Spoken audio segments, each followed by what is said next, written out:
Kalau saya sebutkan angka 23 triliun rupiah, apa yang ada di benak sahabat semua? Banyak yang muncul di benak pikiran sahabat semua. Tetapi kalau di kepala saya dan di beberapa pengamat ekonomi, angka itu adalah angka penjualan hasil mem-PCR-kan rakyat Indonesia selama pandemi. Lebih dari 10 juta PCR tes dilakukan oleh perusahaan yang katanya untuk rakyat, milik pejabat berkuasa, namun membuat rakyat harus membayar jutaan rupiah untuk sebuah tes yang nilainya hanya 13.000 rupiah. Sekarang biayanya diturunkan atas perintah pejabat tertinggi ke arah 400 ribuan. Kok bisa ya? Awalnya ketinggian, untung kegedean, lalu diturunin dikit agar terlihat seperti pahlawan. Bos, kalau pahlawan ya gratis lah, usah dibayar. Juga entah bagaimana cara berpikirnya rakyat sebuah negara demokrasi Pancasila atas segitu memuja pejabat berkuasa, sehingga walaupun mereka melanggar sumpah, mereka tidak dipermasalahkan secara hukum. Mungkin karena buzzer yang kuat mempropagandakan pembenaran atas tindakan mereka itu, sehingga rakyat jadi mandul atas pelanggaran sumpah jabatan tersebut. Kita ingatkan bahwa selama menjabat, seorang pejabat itu disumpah sumpah jabatan, yang salah satu isinya dilarang memperkaya diri sendiri dengan membuat kebijakan yang menguntungkan dirinya atau memperkaya orang lain. Hal ini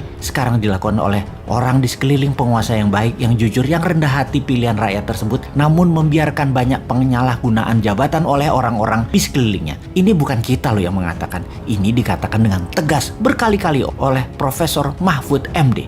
Lupa itu sebelum dia menjabat sih bicara begitu. Namun setelah beliau menjabat, ternyata beliau banyak nonton sinetron, sehingga rekan sejawatnya yang banyak putar-putar peraturan kebijakan untuk keuntungan kroni-kroninya, beliau nggak sensitif lagi. Rekening cocok sih mungkin membuat dia lupa akan suara rakyat. Saya jadi teringat bagaimana Partai Komunis Tiongkok. Anggota partai itu 80 juta orang. Semua pegawai negerinya Tiongkok adalah anggota Partai Komunis. 80 juta orang ini adalah orang yang mengelola 1,4 miliar manusia Tiongkok. Ketatnya organisasi dengan 80 juta anggota tersebut membuat solid 1,3 miliar manusia manut, taat, dan takut. Atau bahasa gangster mafioso Al Capone pernah mengatakan, kepolisian yang tidak terorganisir akan kalah dengan gangster terorganisir. Walaupun kekuatan gangster hanya 5%-nya. Kata kuncinya sekali lagi, terorganisir. Jadi kalau cara kelolaannya terorganisir, walau hanya 20.000 manusia di atas tampuk pimpinan bernegara, maka 270 juta manusia sebuah negara akan manut, takut, tak bisa apa-apa. Benar, hanya 20 ribuan orang di pucuk pimpinan saat ini di Indonesia yang memainkan 270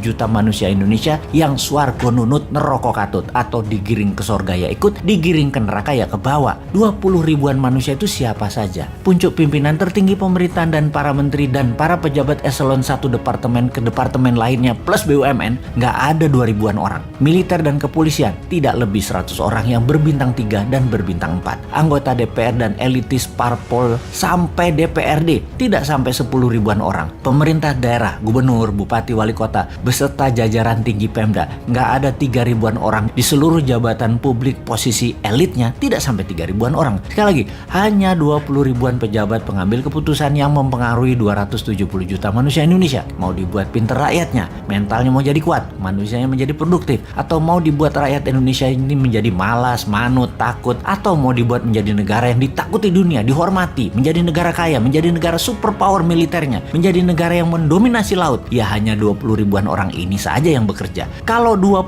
ribuan orang ini pragmatis, meniru pucuk-pucuk pimpinan jabatan yang kasual, yang memainkan kebijakan untuk kepentingan kantongnya dan kroninya, ya semuanya yang 20 ribuan ini ya mayoritas jadi pebisnis berdagang dan memanfaatkan jabatannya demi kroni dan dirinya secara sembunyi-sembunyi atau terang-terangan, seperti kasus PCR dan Pandora Papers yang didiamkan itu. Jadi selamat kepada para pejabat yang 20 ribuan orang tersebut teruslah membuat Indonesia gini-gini aja. GDP nggak naik, uang beredar dibatasi supaya masyarakat jadi nggak pinter, menjadikan Indonesia negara yang takut sama Tiongkok, menjadi negara yang selalu berhutang. Lanjutkan deh. Dan kepada masyarakat yang kagum dengan pejabatnya, teruslah rebahan, teruslah tidak baca buku dan tidak tahu berita dunia, teruslah menjadi pasar produk asing, teruslah mendukung hutang. Pokoknya dukung aja. Bismillah komisaris.